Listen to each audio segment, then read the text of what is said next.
नमस्कार दोस्तों, स्वागत है आपके यूट्यूब चैनल एग्जाम स्टडी में।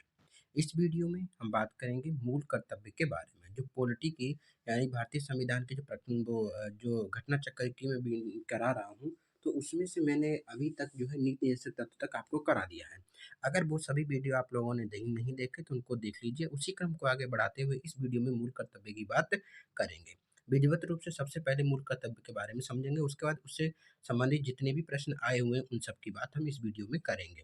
यहाँ पे आपको एग्जाम में निश्चित रूप से 1-2 प्रश्न देखने को मिलते ही हैं। चलिए सबसे पहले इसका डिस्क्रिप्शन पार्ट देख लेते हैं पूरा कि मूल कर्तव्य होते क्या हैं और क्या-क्या ये हैं, हमारे संविधान में कहाँ पे हैं और कब आए हैं, इन सब की बात हम इस वीडियो में करेंगे, साथ में क्वेश्चन आंसर भी करते चलेंगे।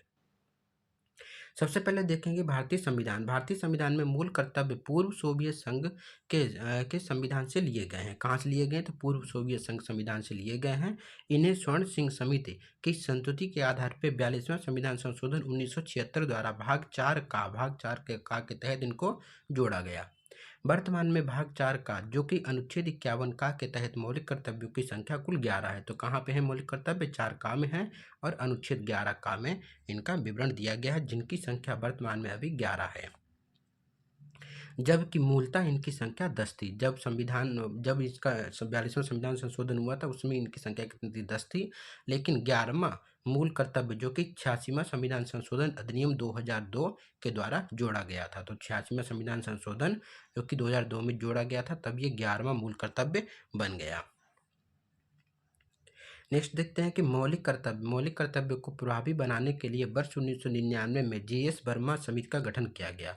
तो मौलिक कर्तव्य को प्रभावी बनाने के लिए वर्ष 1999 में जे.एस. वर्मा समिति उसका गठन किया गया और अनुच्छेद 51 का मूल कर्तव्य भारत के प्रत्येक नागरिक को ये कर्तव्य होगा कि वह पहला क्या है कि संविधान का पालन करें। ये 11 है, तो 11 के 11 आप लोग इसको याद रखिए। पहला क्या है? तो संविधान का पालन करें और उसके आदर्शों, संस्थाओं, राष्ट्रध्वज और राष्ट्रगान का आदर करें। ये पहला हो गया। दूसरा है कि स्वतंत्रता के लिए हमारे हमारे राष्ट्रीय आंदोलन को प्रेरित करने वाले उच्च आदर्शों को हृदय से संजोए रखें और उनका पालन करें। ये हो गया दूसरा। तीसरा है कि भारत की संप्रभुता, एकता और अखंडता की रक्षा करें और उसे अक्षुण्ण रखें। तो भारत की संप्रभुता, एकता, अखंडता की रक्षा करें और उसे अक्षुण्ण रखें। ये हो गया आपका तीसरा। चौथा है कि देश की रक्षा करें और आह्वान किए जाने पर देश की सेवा करें। तो ये हो गया आपका चौथा कि देश की रक्षा करें और आह्वान आने पर उसके राष्ट्र की सेवा करें। फिर नेक्स्ट है कि भारत के सभी लोगों में समरसता और समान भ्रातृत्व की भावना का निर्माण करें, जो धर्म, भाषा और प्रदेश या वर्ग पर आधारित सभी भेदभाव से परे हो। ऐसी प्रथाओं का त्याग करें जो स्त्रियों के सम्मान के विरुद्ध हो। तो ये नेक्स्ट है कि हमारी सामरिक संस्कृति की गौरवशाली परंपरा का महत्व रखें और उसका परिरक्षण करें। फिर नेक्स्ट है कि प्राकृतिक पर्यावरण की, जिसके अंतर्गत वन, झील और नदी तथा वन्यजीव हैं, उनकी रक्षा करें और उसका संवर्धन करें तथा प्राणी मात्र के प्रति दया भाव रखें। नेक्स्ट है कि वैज्ञानिक दृष्टिकोण, मानववाद और ज्ञानार्जन तथा सुधार की भावना का विकास करें। फिर नेक्स्ट है कि सार्वजनिक संपत्ति को सुरक्षित रखें और हिंसा से दूर रहें। फिर नेक्स्ट है कि व्यक्तिगत और सामूहिक गतिविधियों के सभी क्षेत्रों में उत्कर्ष की ओर बढ़ने का सतत प्रयास करें, जिससे राष्ट्र निरंतर बढ़ते हुए प्रयत्न और उपलब्धि की नई ऊंचाइयां छू ले। फिर नेक्स्ट है कि यदि माता पिता या संरक्षक 6 वर्ष से 14 वर्ष की आयु वाले अपने यथास्थिति बालक या प्रतिपाल्य के लिए शिक्षा के अवसर प्रदान करें। तो ये जोड़ा गया था 86वें संविधान संशोधन 2002 के द्वारा। अब देखते हैं जितने भी क्वेश्चन पूछे गए हैं उन सबको भी हम यहाँ पे देख लेते हैं। सबसे पहला एक, निम्नलिखित कथनों में से कौन सा कथन भारतीय नागरिक के मूल कर्तव्यों के विषय में सही है? तो निम्नलिखित कथनों में से कौन सा मूल कर्तव्य भारतीय नागरिकों के मूल कर्तव्यों के विषय में सही है? तो पहला है कि इन कर्तव्यों को प्रवर्तित करने के लिए एक विधायी प्रक्रिया दी गई है। तो ये गलत हो गया। दूसरा है कि यह विधिक कर्तव्यों के साथ परस्पर संबंधित है। तो ये भी गलत है। ये दोनों कथन गलत हैं। हाँ, तो इसमें दूसरा है कि ये विधिक कर्तव्यों के साथ परस्पर संबंधित है। तो ये भी आपका गलत है। ये दोनों चीज़ें जो कि कर्तव्य से संबंधित नहीं है, तो ये दोनों चीज़ें आपका गलत हो गई। यहाँ पे क्वेश्चन सही है। हाँ, ए ना तो ए, ना तो एक का, ना तो दूसरा। क्या है इसके बारे में डिस्क्रिप्शन पढ़ लेते हैं कि भारतीय संविधान के भाग 4 का के तहत अनुच्छेद 51 का के अंतर्गत मूल कर्तव्यों का प्रावधान है। स्वर्ण सिंह समिति के आधारित तो स्वर्ण सिंह समिति की सिफारिश पर 42वें संविधान संशोधन 1976 द्वारा मूल कर्तव्यों को संविधान में जोड़ा गया। नागरिक इन कर्तव्यों का पालन करने के लिए नैतिक रूप से बाध्य है। तो नागरिक जो इन कर्तव्यों का पालन करने के लिए नैतिक रूप से बाध्य है। हालांकि इन कर्तव्यों को प्रवर्तित करने के लिए कोई भी विधायी प्रक्रिया नहीं है। नीति निर्देशक सिद्धांतों की तरह ये भी न्यायोचित नहीं है, अर्थात इनके उल्लंघन का या अनुपालन न होने पर कोई कानूनी कार्रवाई नहीं की जा सकती। अतः पहला कथन गलत है। और इसके अलावा मूल कर्तव्य विधिक कर्तव्यों के साथ परस्पर संबंधित नहीं होते हैं और इसीलिए दो भी कथन गलत है। नेक्स्ट क्वेश्चन है, निम्नलिखित में से किसकी संस्तुति पर भारतीय संविधान में मूल कर्तव्य शामिल किए गए? तो स्वर्ण सिंह समिति की सिफारिश पर। ये याद रखना, बहुत ही क्वेश्चन पूछा जाता है। नेक्स्ट क्वेश्चन है कि निम्न में से किस एक कमेटी या आयोग ने संविधान में मूल कर्तव्यों को सम्मिलित करने हेतु संस्तुति की थी? तो स्वर्ण सिंह कमेटी। नेक्स्ट है कि संविधान में मूल कर्तव्यों को जिसकी सिफारिश पर सम्मिलित किया गया है तो वो स्वर्ण सिंह समिति की सिफारिश पर सम्मिलित किया गया है। नेक्स्ट है कि किस संविधान द्वारा या किस संशोधन द्वारा भारतीय संविधान में नागरिकों के मूल कर्तव्यों को शामिल किया गया? तो वही 42वें संविधान संशोधन के द्वारा। नेक्स्ट है कि भारत की प्रभुता, एकता और अखंडता की रक्षा करने और उसे अक्षुण्ण रखने के मूल कर्तव्य को किस स्थान पर रखा गया है? तो ये तीसरे स्थान पर रखा गया है। तो भारत की प्रभुता, एकता और अखंडता की रक्षा करने तथा अक्षुण्ण रखने के लिए मूल कर्तव्यों को भारतीय संविधान के अनुच्छेद 51 का के तहत तीसरे स्थान अर्थात उपखंड ग में जोड़ा गया है। नेक्स्ट देखते हैं क्वेश्चन नंबर 7। क्वेश्चन नंबर 7 क्या कहता है कि मूल कर्तव्यों का उल्लेख संविधान में कब किया गया? तो मूल कर्तव्यों का उल्लेख किया गया 42वां संविधान संशोधन 1976। 42वां संविधान संशोधन 1976 को किया गया था। इसका एक्सप्लेनेशन देख लेते हैं। 42वां संविधान संशोधन 1976 द्वारा 3/1/1977 से भारतीय नागरिकों के लिए भारतीय संविधान के भाग 4 का में अनुच्छेद 51 का या 51A शामिल करके इनमें 10 मौलिक कर्तव्यों की व्याख्या की गई है। जबकि 86वें संविधान संशोधन 2002 द्वारा इसमें एक मौलिक कर्तव्य को बढ़ा दिया गया। अब जिनकी संख्या कितनी 11 हो गई है। नेक्स्ट क्वेश्चन देखते हैं कि भारतीय संविधान के किस अनुच्छेद में 42वें संविधान संशोधन द्वारा मूल कर्तव्यों को सम्मिलित किया गया? तो कौन से अनुच्छेद में? तो अनुच्छेद 51A या 51 का में। नेक्स्ट है कि संविधान में मौलिक कर्तव्यों को कब सम्मिलित किया गया? तो 1976 में। 42वां संविधान संशोधन 1976। अगर समिति के नाम पूछा जाए तो स्वर्ण सिंह समिति के आधार पर। नेक्स्ट है कि संविधान में नागरिकों के मूल कर्तव्यों की व्यवस्था 42वें संविधान संशोधन द्वारा किस वर्ष की गई है? तो सेम क्वेश्चन 1976 में की गई है। नेक्स्ट है कि भारत के संविधान के किस भाग में मौलिक कर्तव्यों का उल्लेख किया गया? तो मौलिक कर्तव्य किसमें है? तो 4 के काम है, 4 के काम है या 4 के ए में। नेक्स्ट है कि मूल कर्तव्य या मौलिक कर्तव्य भारत के संविधान में के निम्नांकित में से किस भाग में दिए गए हैं? तो सेम क्वेश्चन है भाग 4 का या भाग 4A। नेक्स्ट है कि निम्नलिखित में से कौन स्वर्ण सिंह समिति 1976 के सदस्य रहे? तो इनमें से कौन जो थे वो स्वर्ण सिंह समिति के जो 1976 थे उनके जो कि सदस्य रहे? तो इनमें से आपको बताना है कौन सदस्य रहे। तो ये रहे हैं आपका सी आंसर सही है A, B और D। A, B और D क्या है? तो A, B और D। तो A यानी कि AR अंतुले, B SS रे और CM स्टीफन। तो ये तीनों जो थे वो स्वर्ण सिंह समिति के सदस्य के रूप में रहे हैं। तो कौन कौन से? तो AR अंतुले, SS रे और CM स्टीफन। नेक्स्ट, हाँ, इसके एक्सप्लेनेशन देख लेते हैं।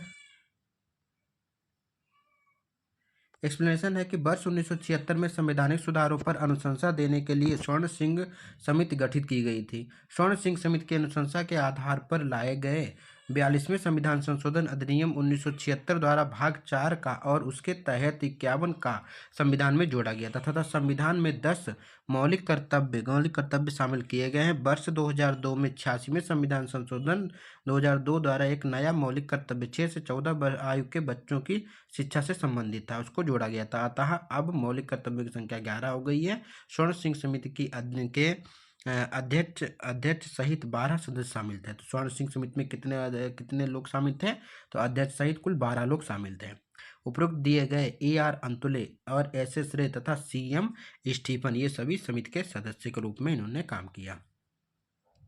नेक्स्ट है कि किस संविधान संशोधन द्वारा भारतीय संविधान के 10 मूल कर्तव्यों को जोड़ा गया था? तो वही 42वें संविधान संशोधन के द्वारा जोड़ा गया था।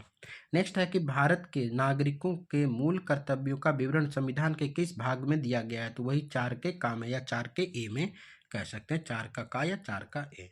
नेक्स्ट है कि भारतीय संविधान के किस अनुच्छेद में भारतीय नागरिकों में मूल कर्तव्य शामिल है? तो मूल कर्तव्य कहाँ शामिल है? तो 51 के ए में, 51 के का में।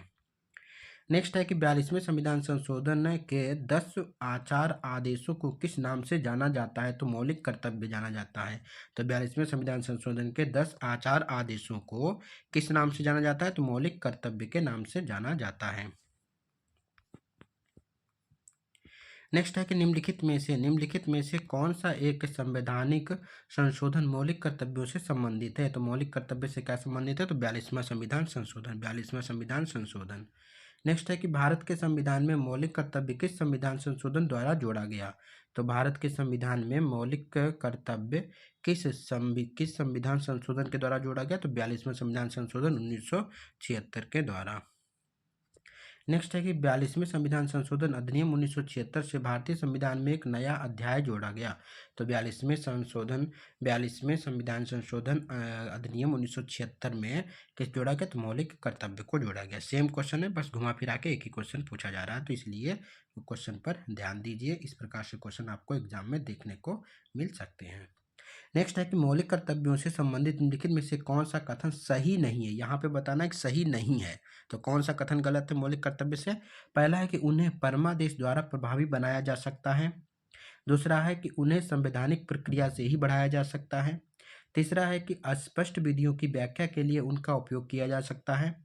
चौथा है कि किसी विशिष्ट कर्तव्य का पालन करना संवैधानिक कानून के क्षेत्र में आता है जिसे न्यायालय निश्चित करता है।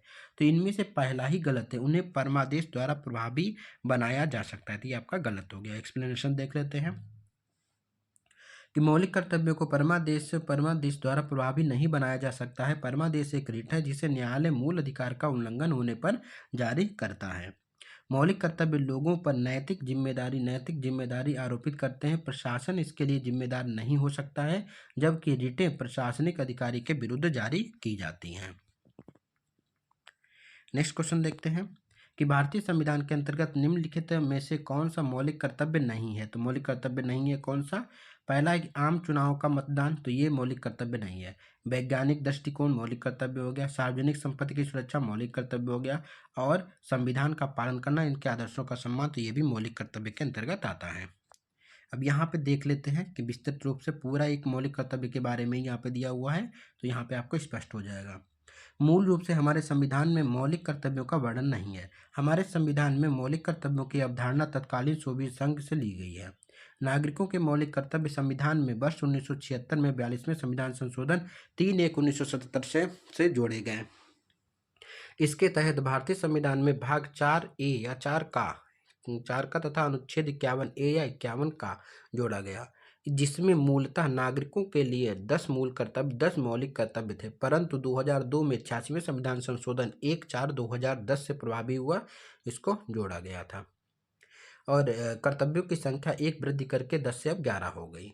नेक्स्ट इसमें आगे है कि अनुच्छेद 51 का के अनुसार भारत के प्रत्येक नागरिक का ये कर्तव्य होगा। अब यहाँ पे 11 को 11 कर्तव्य आपके सामने दिए हुए हैं, एक एक को पढ़ते हैं, आप इसको याद करते चलिए। पहला मौलिक कर्तव्य है कि संविधान का पालन करें और उसके आदर्शों, संस्थाओं, राष्ट्रध्वज और राष्ट्रगान का आदर करें। तो संविधान का पालन करना, उसके आदर्शों, संस्थाओं, राष्ट्रध्वज और राष्ट्रगान का आदर करना, तो ये हो गया पहला।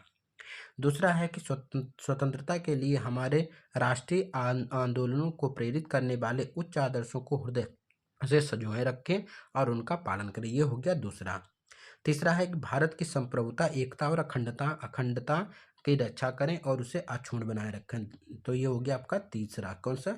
संप्रभुता, एकता और अखंडता की रक्षा करें और उसे अक्षुण्ण रखें, तो ये तीसरा। चौथा है कि देश की रक्षा करें और आह्वान किए जाने पर राष्ट्र की सेवा करें, तो ये हो गया चौथा, देश की रक्षा करें और आह्वान किए जाने पर राष्ट्र की सेवा करें। फिर पांचवा है कि भारत के सभी लोगों में समरसता और समान भ्रातृत्व की भावना का निर्माण करें, जो धर्म, भाषा, प्रदेश या वर्ग पर आधारित सभी भेदभाव से परे हो। ऐसी प्रथाओं का त्याग करें जो स्त्रियों के सम्मान के विरुद्ध हो। तो ये हो गया आपका पांचवा। छठा है कि हमारी सामासिक सामासिक संस्कृति की गौरवशाली परंपरा का महत्व समझे और उसका परिरक्षण करें, ये हो गया छठा। सातवां है कि प्राकृतिक पर्यावरण की, जिसके अंतर्गत वन, झील, नदी और वन्यजीव हैं, रक्षा करें और उसका संवर्धन करें तथा प्राणी मात्र की प्रति दया भाव रखें, तो ये सातवां। आठवां है वैज्ञानिक दृष्टिकोण, मानववाद और ज्ञानार्जन तथा सुधार की भावना का विकास करें, यह आठवां। नौवां है कि सार्वजनिक संपत्ति की सुरक्षा रखें और हिंसा से दूर रहें, तो ये हो गया नवा। 10वां है कि व्यक्तिगत सामूहिक गतिविधि के सभी क्षेत्रों में उत्कर्ष की ओर बढ़ने का सतत प्रयास करें और जिससे राष्ट्र निरंतर बढ़ते हुए प्रयत्न और उपलब्धि की नई ऊंचाइयों को छू ले, तो ये हो गया 10वां। फिर 11वां है कि माता पिता या संरक्षक 6 से 14 वर्ष तक की आयु वाले अपने यथास्थिति बच्चे या प्रतिपाल्य के लिए शिक्षा का अवसर प्रदान करें। यह कर्तव्य 86वें संविधान संशोधन अधिनियम 2002 के द्वारा जोड़ा गया था। अतः उपरोक्त प्रावधानों से दृष्टिपात करने का यह स्पष्ट हो जाता है कि आम चुनाव का मतदान एक मौलिक कर्तव्य नहीं है। नेक्स्ट क्वेश्चन देखते हैं कि नेक्स्ट क्वेश्चन है कि निम्नलिखित में से कौन सा मौलिक कर्तव्य है? तो इनमें से कौन सा मौलिक कर्तव्य? न्यायपालिका का कार्यपालिका का पृथक्करण, ये हम लोगों ने नीति निषेध तत्व अनुच्छेद 50 में पढ़ा था, तो ये तो गलत हो गया। हमारी मिलीजुली संस्कृति की समृद्ध विरासत का संरक्षित करना, ये आपका मौलिक कर्तव्य है। बच्चों को मुफ्त अनिवार्य शिक्षा, छुआछूत, ये आपका मौलिक अधिकार है, तो ये आपका मौलिक कर्तव्य कौन सा है? तो हमारी मिलीजुली संस्कृति की समृद्ध विरासत को संरक्षित रखें। तो प्रश्नगत विकल्पों में से हमारी मिलीजुली संस्कृति की समृद्ध विरासत को संरक्षित करना और महत्व प्रदान करना मौलिक कर्तव्य, ये 51 के चा के में शामिल किया गया है। नेक्स्ट है कि एक नागरिक के मूल कर्तव्यों में निम्न में से कौन सा कर्तव्य शामिल नहीं है? तो इनमें से कौन सा कर्तव्य जो है कि शामिल नहीं है? तो पहला आपका है कि प्रकृति पर्यावरण की रक्षा करें, बिल्कुल शामिल है, मौलिक कर्तव्य है। फिर स्वतंत्रता के हमारे आंदोलनों से प्रेरित आदर्श वाले उच्च संजोए रखें, ये दूसरा है, तो ये भी मौलिक कर्तव्य है। तीसरा, अस्पृश्यता मिटाने का और प्रयास करती है, हमारा मूल कर्तव्य, यानी कि ये आपका अस्पृश्यता मिटाने का मतलब छुआछूत वाला जो है, ये 17 आर्टिकल अनुच्छेद 17 मौलिक अधिकार है, ना कि मौलिक कर्तव्य। फिर लास्ट है कि वैज्ञानिक दृष्टिकोण, मानववाद और ज्ञानार्जन का सुधार, ये नवा है, तो ये भी आपका क्या हो गया? मौलिक कर्तव्य ही है। देखिए, भारतीय संविधान के भाग 4 का के अंतर्गत 51 का में मूल कर्तव्यों का समावेश किया गया। अस्पृश्यता मिटाने का की ओर प्रयास करें, ये शामिल नहीं है। ये अनुच्छेद 17 के तहत अस्पृश्यता एक मौलिक अधिकार है। नेक्स्ट क्वेश्चन है कि निम्न में से कौन भारतीय संविधान के अंतर्गत मौलिक कर्तव्य में सम्मिलित नहीं है? तो इनमें से कौन मौलिक कर्तव्यों में सम्मिलित नहीं है? तो देश की रक्षा करना, राष्ट्र की सेवा, बिल्कुल है। हमारे सामासिक संस्कृति की गौरवशाली परंपरा का महत्व समझना और उसका परिरक्षण करना, ये भी है। ग्राम पंचायतों का गठन, ये आपने पढ़ा था अनुच्छेद 40, तो ये नहीं है, ये हमारा नीति निषेध तत्व के अंतर्गत आता है। फिर एक सार्वजनिक संपत्ति की सुरक्षा करना, हिंसा से दूर रखना, ये भी आपका मौलिक कर्तव्य है, तो इसलिए सी वाला गलत हो गया। देखिए, ग्राम पंचायतों का गठन और में सहायता करना भारतीय संविधान के अंतर्गत मूल कर्तव्य नहीं है। राज्य के नीति निषेध तत्वों के तहत अनुच्छेद 40 के अनुसार राज्य ग्राम पंचायतों का संगठन करने के लिए कदम उठाएगा, जबकि देश की रक्षा करना, राष्ट्र की सेवा करना अनुच्छेद 51 का के घा के तहत हमारी सामासिक संस्कृति की गौरवशाली परंपरा का महत्व समझना और उसका परिरक्षण करना अनुच्छेद 51 का के चा के तहत तथा सार्वजनिक संपत्ति को सुरक्षित रखना एवं हिंसा से दूर रहना अनुच्छेद 51 झा के तहत मौलिक कर्तव्य में शामिल है। नेक्स्ट है कि भारतीय संविधान में निम्नलिखित में से किस कर्तव्य को मौलिक कर्तव्य के रूप में निर्धारित किया गया? तो इनमें से कौन सा मौलिक कर्तव्य के रूप में निर्धारित किया गया? तो पहला हो गया देश की रक्षा करना, बिल्कुल सही है। फिर तीसरा कि हमारी सामाजिक संस्कृति की गौरवशाली परंपरा करना, ये भी हो गया मौलिक कर्तव्य। सार्वजनिक संपत्ति की सुरक्षा, ये भी हो गया। लेकिन आयकर अदा करना ये हमारा मौलिक कर्तव्य के अंतर्गत नहीं है, ये नीति निषेध तत्व के अंतर्गत आता है। नेक्स्ट है कि भारतीय संविधान द्वारा प्रदत्त नागरिकों के मूल कर्तव्यों में शामिल क्या क्या है?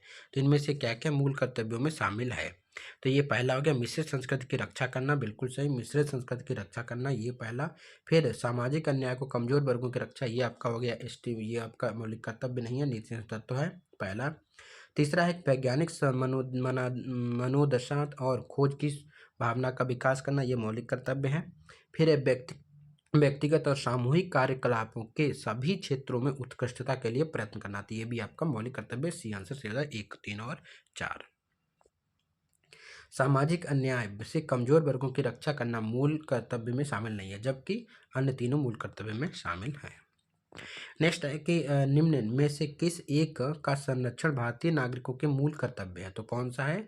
ग्राम पंचायत नहीं, अनुच्छेद 40 हो गया। राष्ट्रीय ध्वज नहीं, अनुसूचित जाति नहीं, तो ये हो गया वन्य प्राणी। तो ये आपका एक संरक्षण किसका? तो वन्य प्राणी का संरक्षण करना एक मूल कर्तव्य है। भारतीय संविधान के अनुच्छेद 51 के तहत मूल कर्तव्यों में वन्य जीवों का संरक्षण शामिल है। ज्ञातव्य है कि इनमें राष्ट्रीय ध्वज का भी उल्लेख है, परंतु उसका आदर करने की बात कही गई है, न कि संरक्षण की। देखो, उसका आदर करने के बाद संरक्षण की बात नहीं कही, वहाँ आदर करने की बात कही गई है, राष्ट्रीय ध्वज का आदर करना, ना कि संरक्षण करना। संरक्षण करने के बाद जो है वो वन्य जीव प्राणी का संरक्षण करने की बात कही गई है। नेक्स्ट है कि भारत के प्रत्येक नागरिक का कर्तव्य होगा कि प्राकृतिक पर्यावरण का संरक्षण व सुधार शामिल है किसमें? तो 51 काम है। भारत का प्रत्येक नागरिक का कर्तव्य होगा प्राकृतिक पर्यावरण का संरक्षण एवं सुधार, यह संविधान में मौलिक कर्तव्यों में शामिल किया गया है, जिसका वर्णन अनुच्छेद 51 में किया गया है। उल्लेखनीय है कि राज्य के नीति निर्देशक तत्वों के तहत अनुच्छेद 48 में यह वर्णित है कि राज्य देश के पर्यावरण के संरक्षण तथा संवर्धन का और वन्य जीवों की रक्षा का प्रयास करेगा। नेक्स्ट है कि निम्नलिखित में से कौन सा गलत है? मूल कर्तव्य मौलिक अधिकार का हिस्सा है, बिल्कुल नहीं है, अलग अलग है। फिर मूल कर्तव्य मौलिक अधिकार का भाग नहीं है, बिल्कुल सही। भारतीय संविधान के भाग 4 का में मौलिक कर्तव्य गिनाए गए हैं, ये भी सही। अनुच्छेद 51 का प्रत्येक भारतीय नागरिक के मौलिक कर्तव्य की व्याख्या करता है, तो ये भी आपका सही है, पहला आपका गलत है। देखिए, 42वां संविधान संशोधन 1976 द्वारा भारतीय संविधान में एक नया अनुभाग 4 अनुच्छेद 51A जोड़कर मूल कर्तव्यों को समायोजित किया गया है। ये मौलिक अधिकार भाग 3 अनुच्छेद 12 से 35 तक का हिस्सा नहीं है। नेक्स्ट है कि निम्नलिखित में से कौन सा एक मौलिक कर्तव्य नहीं है? तो इनमें से कौन सा एक मौलिक कर्तव्य नहीं है? तो राष्ट्रगान का सम्मान करना बिल्कुल है, राष्ट्रीय संपत्ति का बचाव करना ये भी है, राष्ट्रीय महत्व के स्थानों और स्मारकों की रक्षा करना है। तो ये हमारा क्या है? ये आ जाता है आपका नीति निषेध तत्व में, ना कि मौलिक कर्तव्य में। लेकिन प्रकृति वातावरण का संरक्षण करना, सुधार करना, ये मौलिक कर्तव्य है।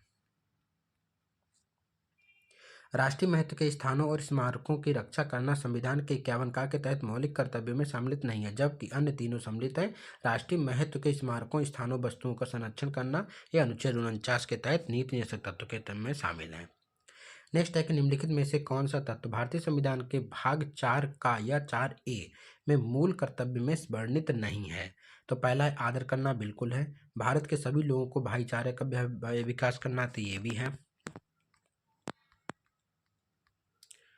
फिर है कि अपने माता पिता गुरुजनों का आदर करना, तो ये मौलिक कर्तव्य में शामिल नहीं है।